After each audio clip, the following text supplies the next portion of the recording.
স্বভাব জেনে তুমি কেন চাইলে আমারে, আমার মন্দ স্বভাব জেনে তুমি কেন চাইলে আমারে, তো ভালো হয় কি মানুষ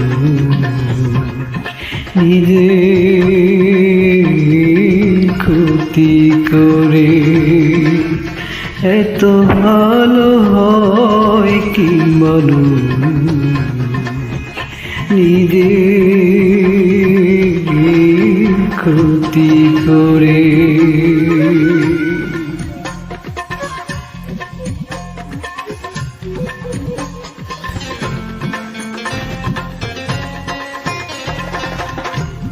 আমি তো